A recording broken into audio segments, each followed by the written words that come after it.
My name is Jamie, and this is Lauren, and we are two moms. yes, we are two moms, and we are out here to share our experience with you guys out there with fellow moms, dads, single parents, Moms to be, yes, moms not to be. Yeah. all the momses.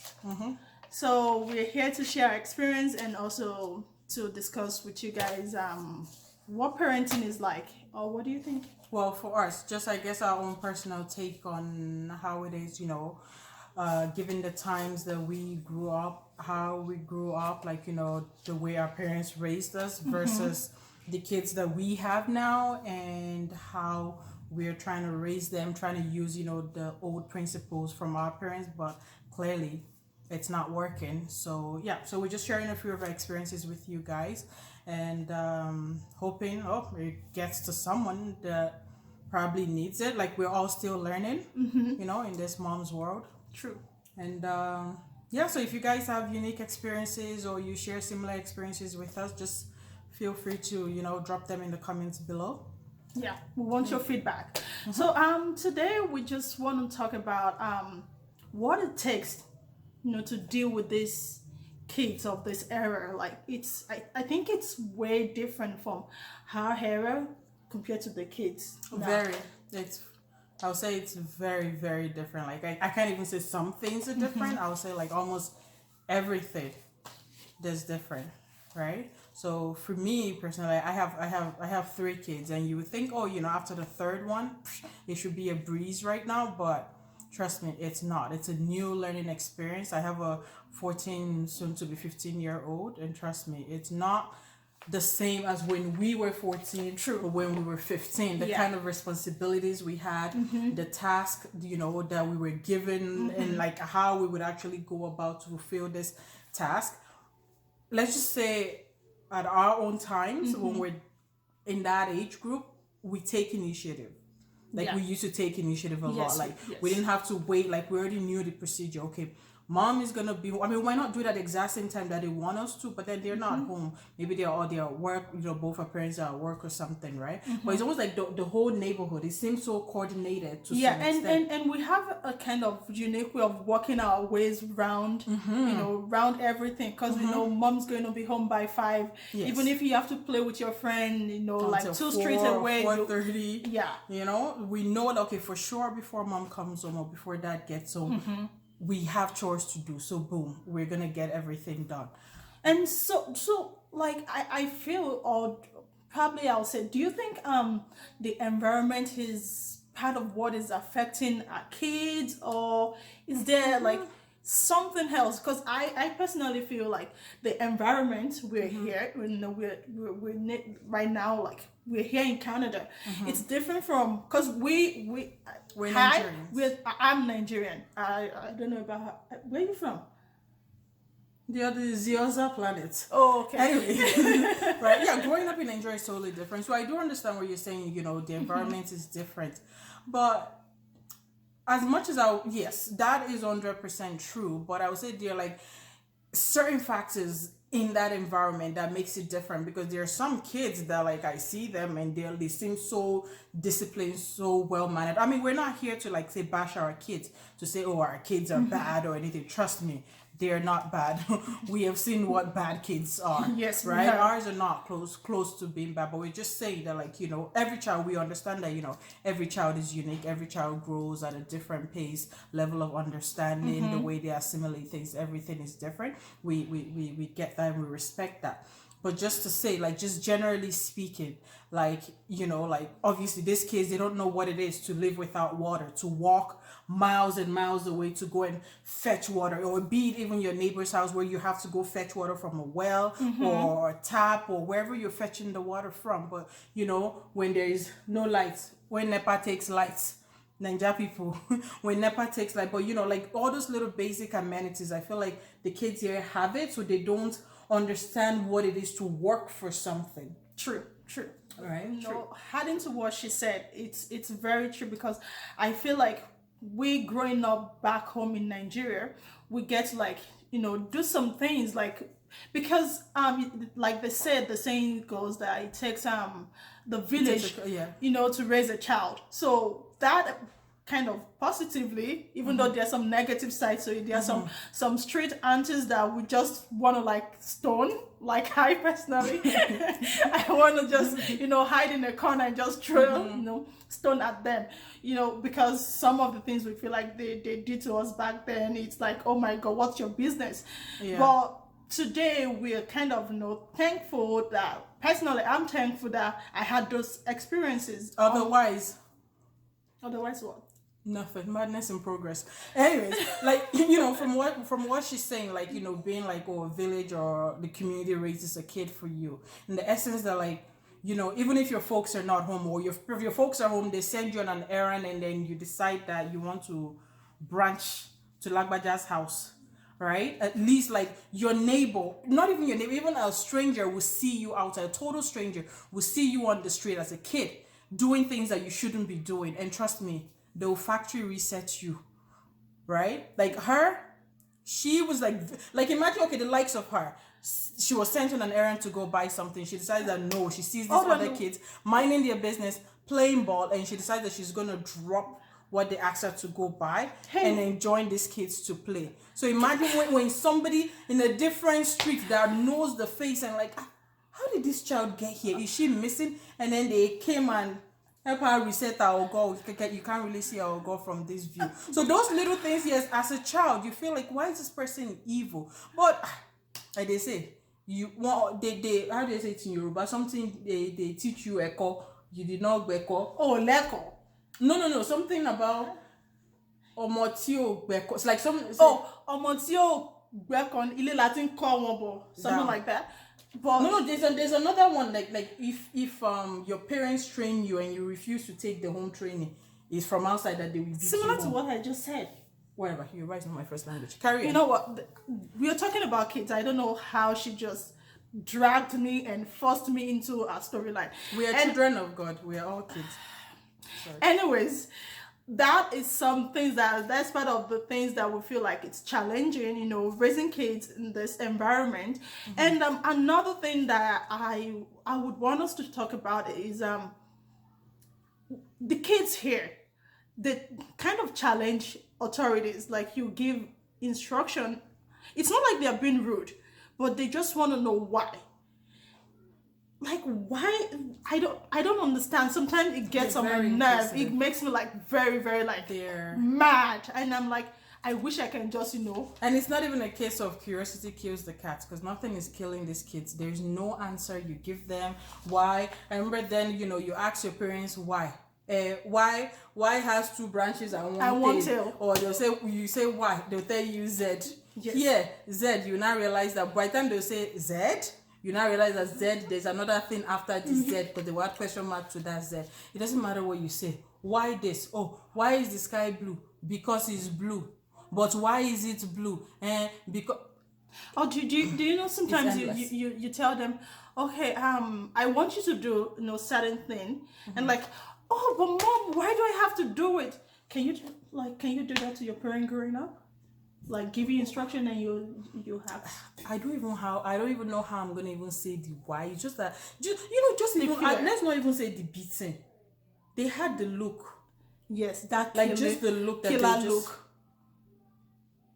Like I feel like almost every look had a meaning.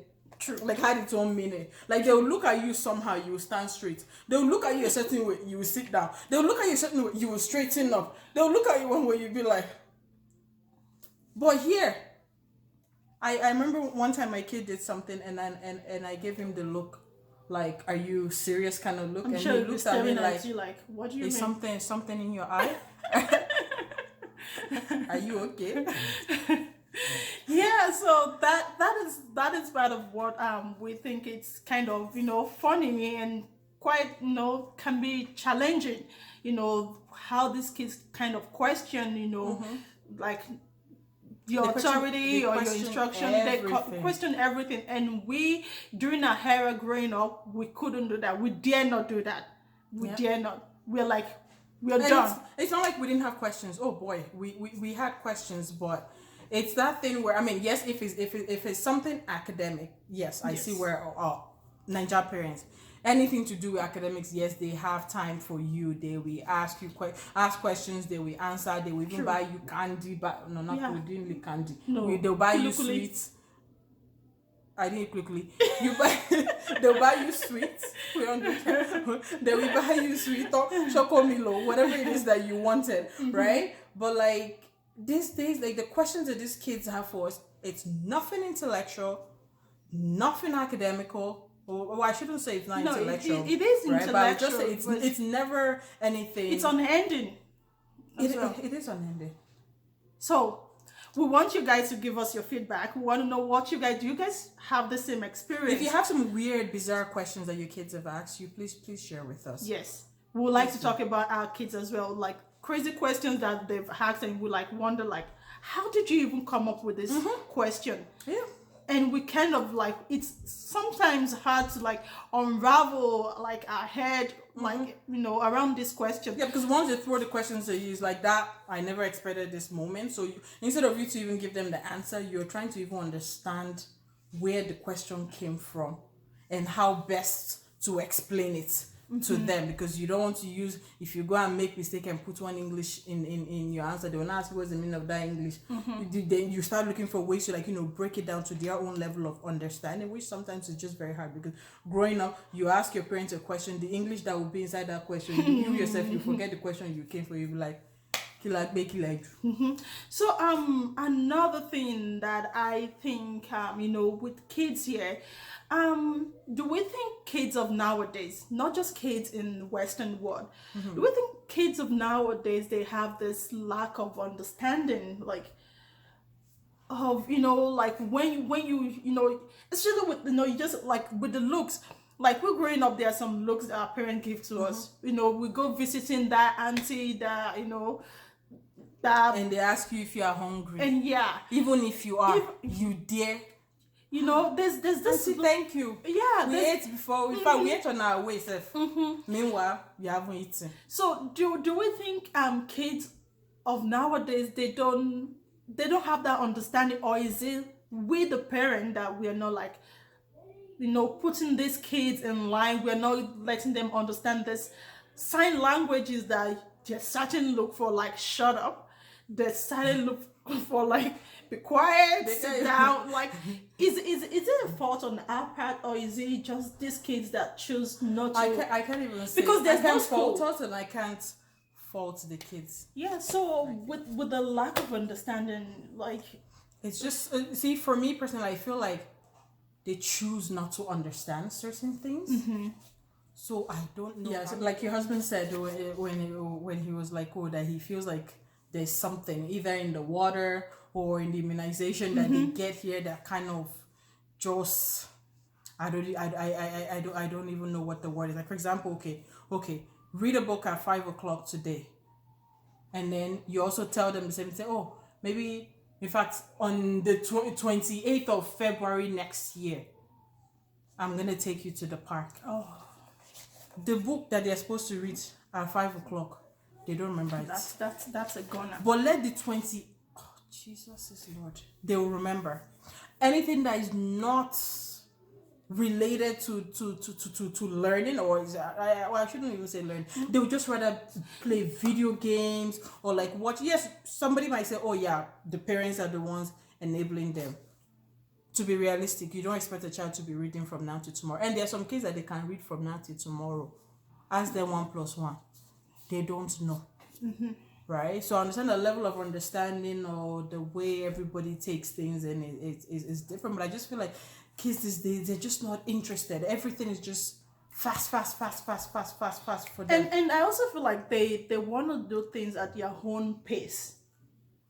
They don't want to, like, you know, consider that at their own time. Yeah, like their own way. Yeah, like they want to do things, you know, this is when it's convenient for me. Yeah. And I find it kind of, how dare you? I'm asking you to do something and you want to do that at your own time.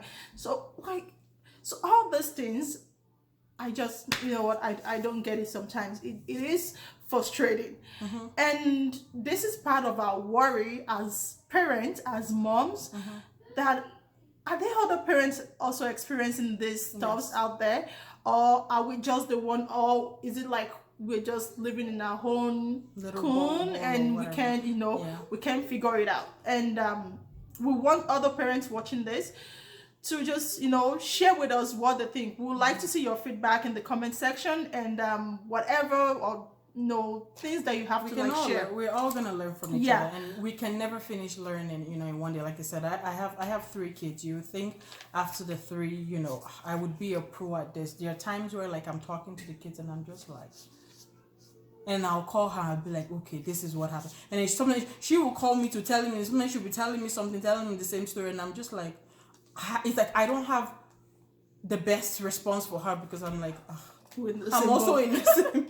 I'm also in the same thing. And then the fact that again the kids are like okay, hers is like 9, mine is like soon to be 15, and like when she's telling me something that a 9-year-old is doing, and I'm also telling her that like when you figure it out, let me know, because I have a 15-year-old that's doing the exact same thing.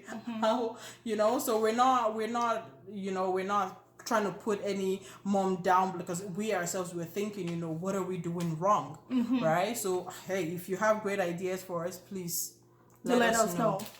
Yeah, so another thing that we want to talk about again is how careful we can be around these kids, because they tend to like just boom turn around and use some of our words against us. Like this little lady here, she was singing this new song, this challenge of a help you kind of thing, the FU, the one by, what's it called, Kiss Daniel, minding my business. So, and she usually like instruct our kids, or we instruct our kids, not to use the F word. And now the kids get to like hear her singing this song and they're like, Mom. Yeah. So my son is like, oh Mom, that's inappropriate. And that's how the song Sakwa Mom Lodi, that you say, it entered my head. And I thought around and I said, F you. He looks at me. He looks at me like WTF, and then he kept it. So isn't it funny that or sometimes even online, I don't know, we tend to like give some kind of suggestion as parents to our kids that, why don't you do this thing at this time so you can rest at this time? Why don't you, if you want this thing, why can't you just, ask me for this thing and I'll grant it, and then they come back and they'll ask you for that thing, but they ask you maybe not at the right time for you, but it's almost like, okay, you jinxed yourself. Let's just give you an example. My son slept in one day, right? So he ended up not going to school. I did not know that my son was home sleeping. I did not know. I was even looking at the time. Oh yeah, he's gonna be back from school very soon. And like maybe like 10 minutes prior to the time he's supposed to be back, I just saw my toddler, my toddler, just call his name, and I'm like, yeah, he's not home yet. And then I saw a shadow, and I looked back, and my son was home, and I said, didn't you wake up when your alarm went off? He's like, yes. And then he went back to sleep because he was tired. I said, well, at that moment, you got up. Why didn't you come to me in my room and tell me that, like, you were not going to go to school, you were too tired or whatever? The worst I would tell you is no. But I do understand that everybody needs a break. So he's not someone that misses school. So, of course, I would have let him stay home if he needed that day. I kid you not. 2 days later. Yeah, not up to a week. 2 days later, my son comes to my room at like 7:30. Oh, Mom, I'm tired. Can I stay home? You said, and then he said it to me. And he had to quote you? Said, yeah, he quoted me too. Oh, you said, that you understand that people can be tired. So, and in my head, I'm just like, you couldn't have been tired 2 days ago and then you're tired again 2 days later. What? I was boiling. I did not even know how to act. And I'm like, am I supposed to take my pillow and stone him? I just swallowed my spit and I said, okay. I jinxed myself basically, because that's what happened to you. Yes, but the thing is this, when you now give them like really good advice to better, they will never remember what you said. They don't know how to quote those lines against you. It's the one that benefits them, that suits them. So doesn't that relate to the lack of understanding? Because I feel like it's also kind of, related, because they try to pick things that is right for them. What suits them. what suits them basically. Like, and it's kind of funny because it might not be like I have something like that too. Like with my son, he asks me to grab him, so and I'm like, you know what, you're closer to it, grab it yourself. And then he's like, and I tell him we usually like play the games like whoever is close to something, should be the one to grab it. And now my kid is always targeting when I'm close to what he needs. Mom, you're closer to it. Can you just pass me the thing? And it's like, what is happening? Like, I did not ask my mom to like growing up, can you pass it? Your mom that will call you that the remote is right next to her when she's relaxed on the chair, will call you whether you're taking a poop, whether you're in the shower, whether you're sleeping. They will call you from wherever you are. I like there's something right funny that growing up, my dad, we had like a little store right below, like we live in a two-story building, or do you call it one-story building? Two. So my dad needed something from the fridge and I was downstairs in the store. Can you imagine? He came all the way to the balcony and I was like, he yelled my name for all the people passing by, to just like know that a child is being called, just to come open the fridge and grab and drink. And that moment I'm like, oh my God. But you know what? I see myself doing some of those things today. I don't know why. Do you see yourself doing some of those things? I do, but not extreme, like in terms of like the remote. The remote one, I feel like almost every Niger parent did that thing. Yes. Right? But I don't that one, no. But there are some things that I know, okay, I'll call him to come downstairs and get me something from the kitchen or something like that. But not something so ridiculous that he's gonna give me the side eye. But actually, no, I do that. But when I do it, it's just intentional. I probably just want him to come downstairs and I'll call him and then he will give me the stuff and I'll be like, yeah, put it there. He's like, so you didn't need it? I'll be like, no, I just felt like calling you. Sometimes. Yeah, and like it's just so fun because some of these things that we are accusing these kids of, we also like, we're guilty of it a little bit. We're guilty of it, but if you think about it, with us is, even if we're going to lie, like that kind of lie that like your parents would have given you an award to say that was a good lie, even though they know you're lying, but they'll be like, okay, they'll give you A for effort for lying, but they will still beat the living daylight out of you. But with them is, when they lie, you're forced to answer like what you have just said right now. Like listen to can you just replay it in your head? Did that make sense to you? Right? So I feel like our own life, we're like brilliant. We're like idiots. Professionals. We're brilliant, okay, whatever you want to call it. But with them there is no effort. Yeah. It's just, sometimes I find myself asking my son, I'm like, okay, are you telling me this because you think this is the right answer, or you think this is what I would like to hear? Because you need to say it again and listen to yourself. Does that make sense to you? And I will ask him, does that make sense to you? And he'll be like, no. So why didn't you come up with a better story? Yeah.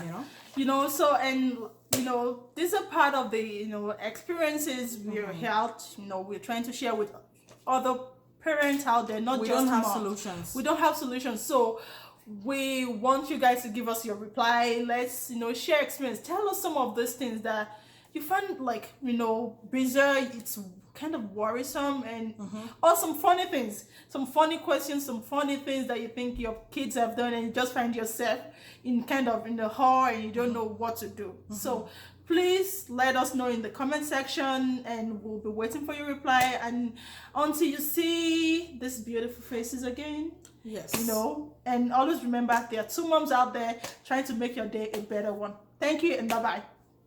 See you next time. Hi everyone. Mic check 1 2 1 2. I offered to sew Gary for you guys, but she didn't let me. Noodles. But this is not noodles. Noodles. Oh. Hi everyone. My name is the.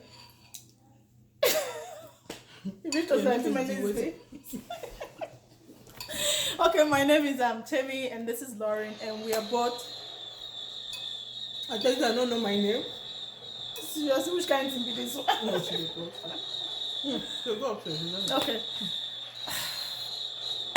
Hi everyone, my name is Tammy and this is Lauren and we're 2 months. no 5 2 months. Yeah, we're here today to talk about some of the funny issues that we have as we experience daily as moms. And there With kids. when we be mom, we'll go experience that with You say what I want to say, I'll say what I want to say. this one. I want to go make our video, which one I will be there. Then you edit it. Okay. So there's some issues that we think we should come out and discuss with you guys that we believe other moms experience, and we're here to share our experience with you guys and have a kind of conversation about it. And we believe these experiences that we're about to share will be beneficial to so many moms out there. And might not be so unique to you guys as well. Yes, because we're different. So today we'll be talking about This millennials. yeah. So But technically we're considered millennials too to some Yeah. extent. But no, we're not here to talk about us, we're here to talk about the kids. So those millennials. Yeah. okay, yeah.